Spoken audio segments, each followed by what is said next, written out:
The movie is set in a post-apocalyptic world, which has been ravaged by a deadly virus. Both men and women can contract and carry the virus, but mysteriously it is only killing women. It has created mayhem all over the world, and scientists are struggling to find a cure. The virus is very strange as it didn't originate from organisms, but rather it fell to Earth in the form of ash.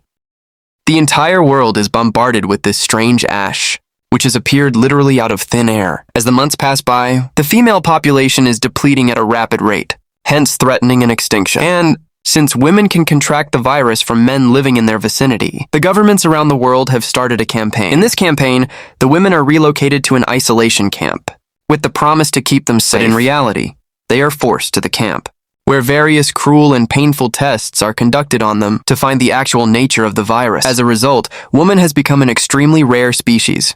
To put it into context, a huge reward of millions is awarded to the one who can capture a live woman and hand them over to the government. Then we are taken to a quarantined apartment, which is rented by a guy named William. At first it looks like any other apartment, but soon we get to know that a female named Eva is also living. There she is, none other than William's girlfriend. It turns out Eva has managed to survive so far because Will has hid her well from the authorities. He doesn't allow her to go outside or use the phone, even if it's for her own good. Will's tight control over her freedom and movement has had a negative impact on the couple's relationship. With each passing day, Eva feels more and more suffocated in her apartment. She is desperate to go outside and feel the sun. The 400th day, Eva reaches her breaking point. She covertly puts on a hazmat suit and runs up to the roof of their building. Soon Will notices her and runs after her, however, before he can stop her and get her back. Eva rips off her suit, allows herself to be infected by the ash. For her living under quarantine and watching millions of people get picked off by a mysterious virus just wasn't a life she wanted to live. Will eventually convinces her to return home, but it's clear that they are fed up with each other. Eva takes off her hazmat suit and heads into the shower, while Will breaks down on the couch. After cleaning the dirt off of her, Eva takes out a kit and takes a swab test to check if she's really contracted the virus. As they wait for the results, the couple hear multiple police cars show up outside their home. It's clear that their home is being raided, and despite their recent argument, Will rushes Eva to her room and helps her hide inside the bed. Following this, he lets the cops into the house. They search the place for a while, and then interrogate Will about his identity. Here it's revealed that the apartment was actually rented by Eva and her late friend Carolyn, who lost her life to the virus. Will confidently says that Carolyn was his girlfriend and that he built the meticulous quarantine to keep her safe. The police then ask him about Eva, to which he lies she has been missing since the virus struck. After a while, the cops are finally convinced that there are no women in the apartment, and they proceed to leave, but as the armed men exit, one of them hangs back and reveals that he knows Eva is here with him. It turns out, the policeman spotted the swab test that Eva forgot on the table. The test is positive, meaning Eva has caught the virus. However, he pities the couple and decides not to alert his colleagues about her. Before leaving, he tells Will to enjoy his last few days with her. He is heartbroken, but he is forced to collect himself as the apartment is no longer safe. Moreover, Eva wants to escape the city, has her secluded lifestyle, and overall isolation has almost driven her insane. Shortly after, the two quickly pack their belongings and abandon the apartment. Eva dresses up as a man and on their way out of the city, they pull over at a convenience store. Unsurprisingly, the tampons have been made free, as there are virtually no women left in the world anymore. You would think that they'd just burn them, since men are scared of tampons, but as Eva covertly tries to take some tampons, the store clerk catches her in the act. He's taken aback to see a woman after a long time when Eva starts panicking. Will brings out his gun and threatens the man to keep his mouth shut, and after the man lies on the ground to surrender, the couple runs out of the store. As they drive away, the movie flashes back to the past to when everything was normal. On the TV, a news channel reports that a rare comet is set to take a journey close to Earth. Meanwhile, Will has recently moved into Eva's apartment after years of dating. One day, as the two spend some quality time alone, some mysterious snow-like substances start falling from the sky. The couple is shocked as winter is still far away, but when they peek through the window, they realize that it's just then. Eva's best friend Carolyn returns home covered in it. She tries to say something, but soon gets dizzy and collapses on the ground. Back in the present, Will and Eva pull over at a motel. There they notice some sketchy-looking men with rifles. In one of the rooms, however, the couple ignores them and spends the night at the same motel. The next day, before heading into the woods, Eva insists on having her last cooked meal at a restaurant. Bill reluctantly agrees, and they stop by a nearby diner. There, the TV reports that scientists at the U.S. Center for Rebirth and Repopulation have created an artificial embryo, Latest trials have seen the fetus survive up to 1 month, which is a historical achievement in itself. Many world leaders have praised the achievement, as this could be the most probable way of repopulation. Once the cure to the HNV-21 virus is found, the news also reports that the federal government has increased the reporting or locating live American females to $2 million. As everyone is hooked to the TV, the sketchy men from the motel arrive at the diner and are elated by the news. To make matters worse for the couple, Ava suddenly starts bleeding from her ear and indicating that her impending demise is nearing. When Will notices this, he hurries her out of the diner without even paying the bill. Unfortunately, this attracts the attention of a man, Arthur, and his teenage son Casey, both of whom notice that Ava is a woman disguised as a man. Shortly after, Ava begins hemorrhaging, prompting Will to panic as it's the first stage of the infection cycle. In frustration, he starts reading the entire cycle to Ava, causing her to get angry hence. She orders him to stop the car and then runs into the nearby bushes. However, when she reaches a bit further, she becomes exhausted and starts crying. After some time, she returns and the couple continue their journey. Soon they venture into the woods in search of their final destination, which turns out to be a secret waterfall. Bill is distraught by the thought of losing the love of his life, but on the other hand, Ava is trying to be as cheerful as possible, wanting to make the most of their final moments together.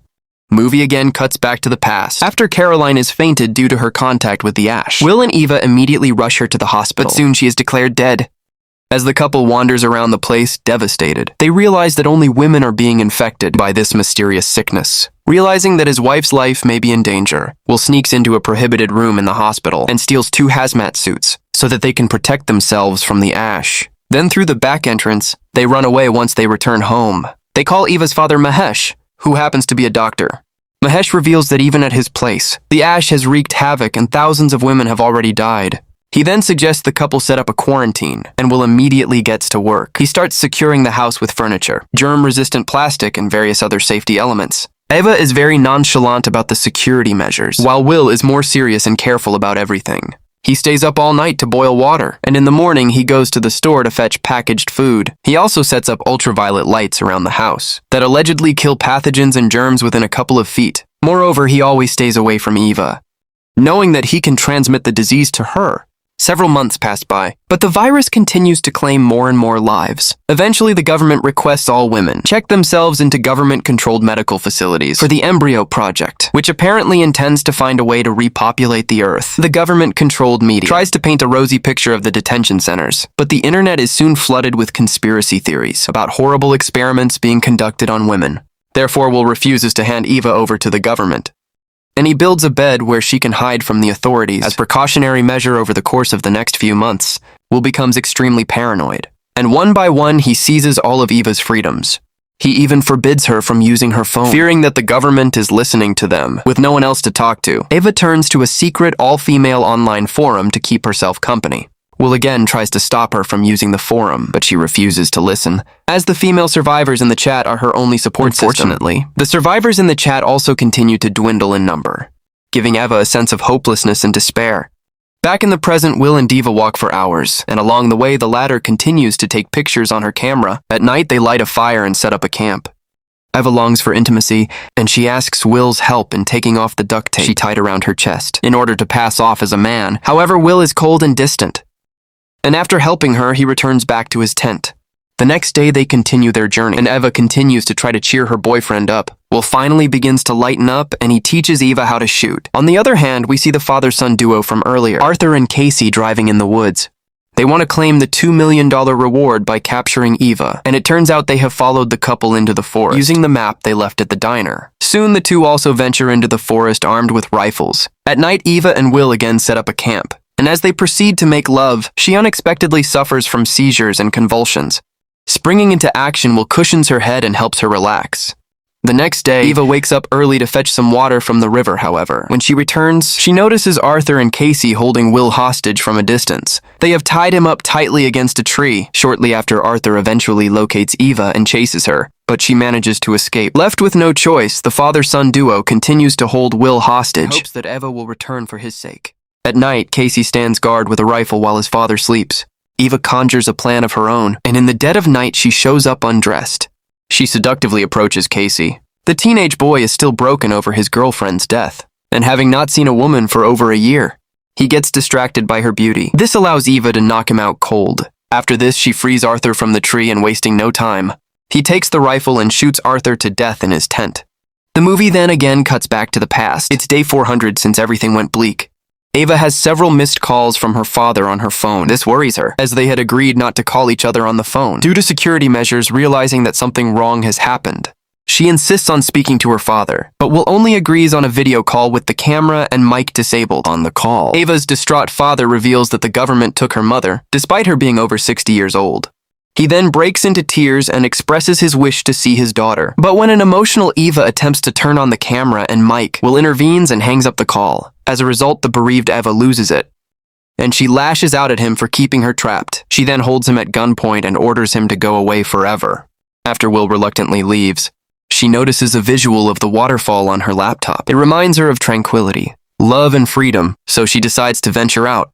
He puts on the hazmat suit and rushes to the roof of the apartment complex. Back in the present, Will and Eva continue their journey, and they eventually make it to the secret waterfall. There, the couple embraces each other, knowing that they'll always be soulmates. Will kisses her and she snaps a selfie, prepared to die as she bleeds out, losing energy but in an atmosphere of happiness and relief. Ava feels that she was burdening Will, and as she awaits her death, she smiles, knowing that her beloved can soon go on to live a proper life,